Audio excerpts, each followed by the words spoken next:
नवरात्रि में मंदिर से तुरंत हटा दें यह मूर्तियां, वरना भुगतना पड़ सकता है। माता रानी का प्रकोप। श्री शिवाय नमस्तुभ्यम। हर हर महादेव। नमस्कार दोस्तों, स्वागत है आपका हमारे YouTube चैनल धर्मार्थ ज्ञान सागर में। दोस्तों, अगर आप अपने जीवन में कुछ नया सीखना चाहते हैं तो हमारे YouTube चैनल को सब्सक्राइब जरूर करें। शास्त्रों में शारदीय नवरात्रि के 9 दिन बहुत शक्तिशाली माने गए हैं। कहते हैं इस दौरान जो मां दुर्गा की पूजा कर आशीर्वाद पाता है उस पर कभी कोई संकट नहीं आता, लेकिन मां दुर्गा के आगमन से पहले कुछ खास काम जरूर निपटा लें, नहीं तो देवी की पूजा का फल नहीं मिलेगा। नवरात्रि के 9 दिनों में माता के 9 रूपों की पूजा की जाती है। इस बार शारदीय नवरात्रि की शुरुआत 15 अक्टूबर से होने जा रही है और समापन 24 अक्टूबर को होगा। हिंदू पंचांग के अनुसार अश्विन माह के शुक्ल पक्ष की प्रतिपदा तिथि से शुरू होती है। नवरात्रि साल में 4 बार पड़ती है: माघ, चैत्र, आषाढ़ और आश्विन। आश्विन की नवरात्रि को शारदीय नवरात्रि के नाम से जाना जाता है। नवरात्रि के वातावरण से तमस का अंत होता है, नकारात्मक माहौल की समाप्ति होती है। शारदीय नवरात्रि से मन में उमंग और उल्लास की वृद्धि होती है। दुनिया में सारी शक्ति नारी या स्त्री स्वरूप के पास ही है, इसलिए नवरात्रि में देवी की उपासना ही की जाती है और देवी शक्ति का एक स्वरूप कहलाती है, इसलिए इसे शक्ति नवरात्रि भी कहा जाता है। नवरात्रि के 9 दिनों में देवी के अलग अलग स्वरूपों की पूजा की जाती है, जिसे नव दुर्गा का स्वरूप कहा जाता है। हर स्वरूप से विशेष तरह का आशीर्वाद और वरदान प्राप्त होता है। साथ ही साथ आपके ग्रहों की दिक्कतों का समापन भी होता है। इस बार शारदीय नवरात्रि 15 अक्टूबर से आरंभ होने जा रही है और समापन 24 अक्टूबर को होगा और 10वें दिन दशहरा मनाया जाता है। इस साल शारदीय नवरात्रि 15 अक्टूबर रविवार से शुरू होने जा रहे हैं। नवरात्रि की अष्टमी 22 अक्टूबर को और नवमी 23 अक्टूबर को मनाई जाएगी। इस 9 दिन के उत्सव का समापन 24 अक्टूबर यानी दशहरे के दिन होगा। शारदीय नवरात्रि सबसे बड़ी नवरात्रि में से मानी जाती है। शारदीय नवरात्रि के पहले दिन घट स्थापना की जाती है, जिसका एक मुहूर्त होता है। शारदीय नवरात्रि शुरू होने से पहले घर में रखे पुराने जूते, चप्पल निकाल दें। मान्यता है इससे नकारात्मक ऊर्जा का संचार बढ़ जाता है।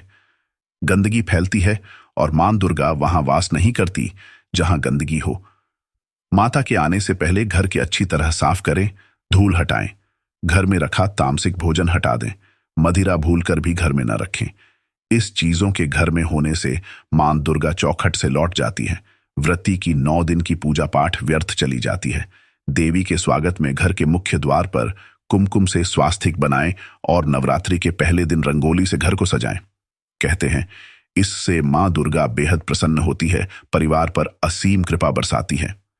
नवरात्रि में देवी के आह्वान से पहले पूरे घर में गंगा जल छिड़कें। 9 दिन तक सात्विक भोजन ही बनाएं। साथ ही रात में झूठे बर्तन न छोड़ दें। ऐसा करने पर देवी क्रोधित होती है।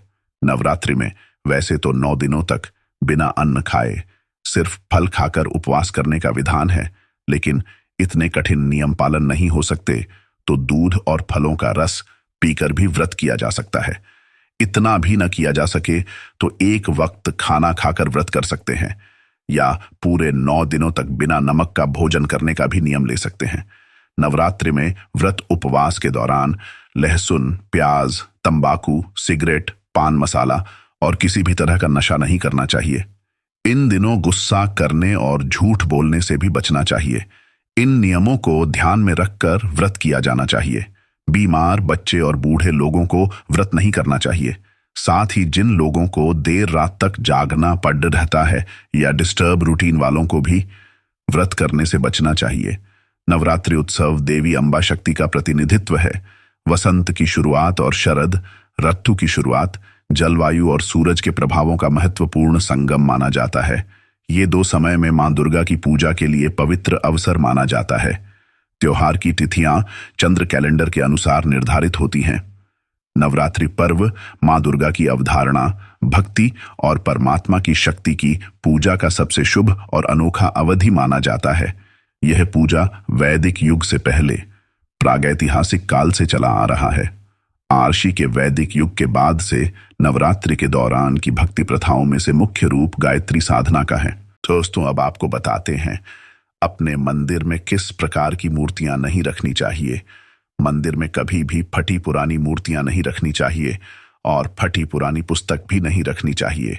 ऐसी पुस्तकों को जल में प्रवाहित कर देना चाहिए। दोस्तों, मंदिर में किसी भी देवता की रौद्र रूप वाली तस्वीर नहीं रखनी चाहिए और एक ही देवता की एक से अधिक तस्वीर नहीं रखनी चाहिए। और नवरात्रि में देवी के शक्तिपीठ और सिद्धपीठों पर भारी मेले लगते हैं।